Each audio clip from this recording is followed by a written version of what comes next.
Hello and welcome back to the Astral Academy. My name is Arthur Silent and today I have chosen chaos. First of all, I think this video is going to be about physical familiars. That's right. Okay, I wrote it down and we're going to talk about it, right? So, what is a physical familiar? A physical familiar is, well, it's pretty much what it sounds.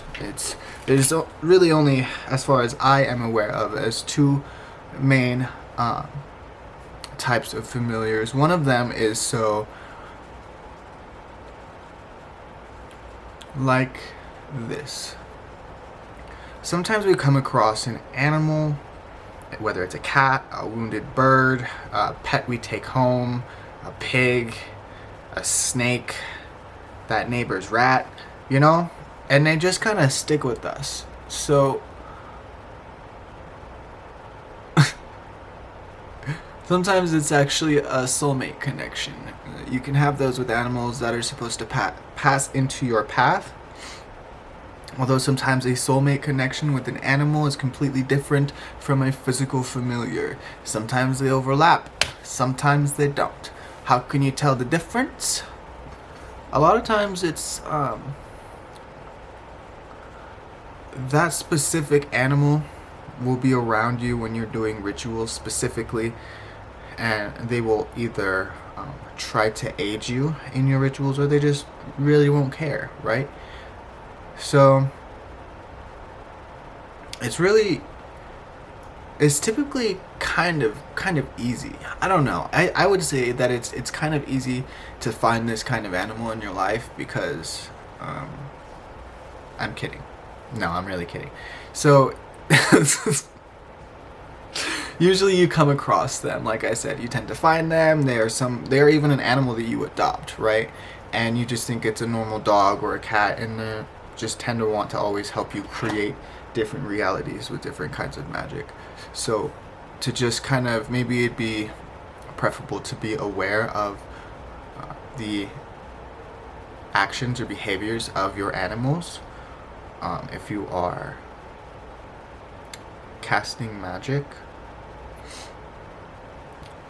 And some of them, like I had said in my previous video, are bridges to the other world, such as cats specifically are very strong bridges to the spirit world. Dogs can be too. They can see spirits as well. So there are certain advantages to having a physical familiar, no matter what kind of animal or what kind of breed that they're doing. Or doing as as they're doing, right? Yeah. No. So it doesn't really matter what kind of animal that said soul incarnates as specifically, as long as they're willing to help you with your magical either capabilities, your magical rituals, anything that is really based upon trying to assist you, because that's what familiars do. Witches have been known to have familiars for really long periods of time, whether it's a raven or a black cat, which is the most common, and which is why there's a stigma about black cats being unlucky, is because it comes from a long adage of being attached to witchcraft, and that is why nobody adopts them. So please, feel free to adopt animals if that's what you choose to do. But this kind of connection is really something more that you just kind of come across, right? So you see a wounded bird sitting on the ground and you take it home, and it's always flying around in circles when you're trying to cast magic or you're doing spells, right? Or it's always on your shoulder, like being calm, wanting to help you bridge that gap into the next realm of reality, or help you soften reality around you so that you're able to manipulate it better using your whatever kind of magic that you would like to do. So, wow, it's kind of a short video, isn't it?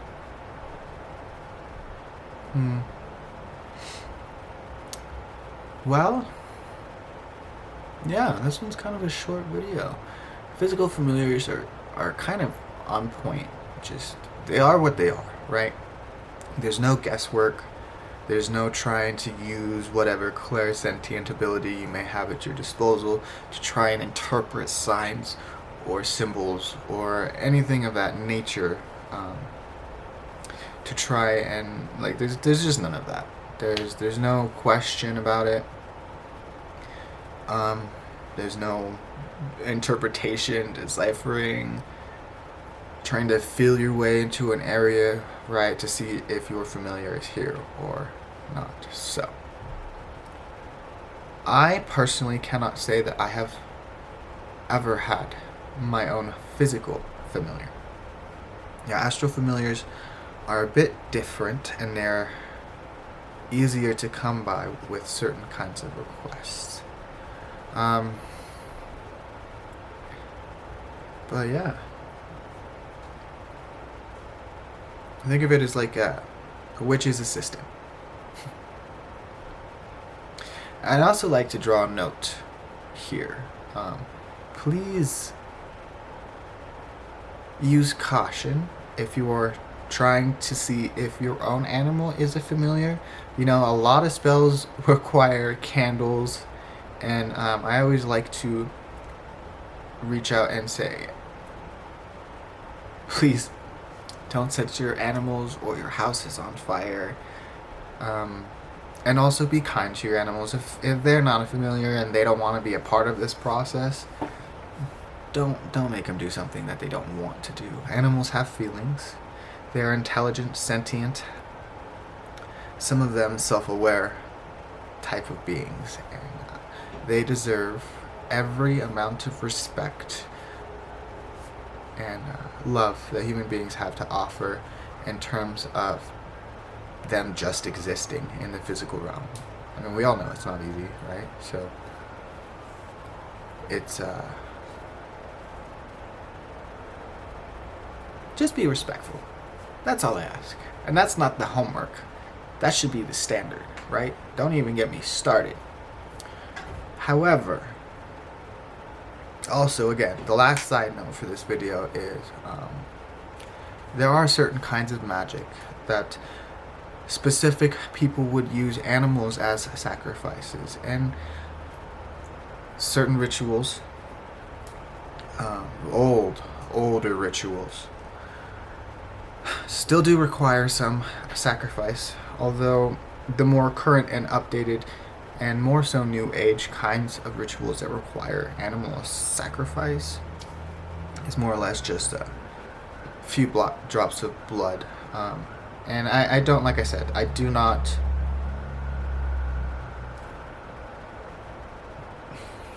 excuse me, I do not condone or act upon any kind of strange desire to take the life of any being during a set ritual. That's not the kind of magic you're going to get here, although I may inform you of these kinds of practices in the future. It is not something I practice with. If it is not my body and my temple, then I try not to impose my will onto it. If it's, you know, I do with my cat a little bit, but, you know, I just want some love. But beyond that, that's about all I have to say this week about physical familiars. Just an overview, right? So they're physical in nature. Boom, 1, right? So how do I know if I have one? They're trying to get involved with your magical practices or rituals. Boom, 2. So 3, right?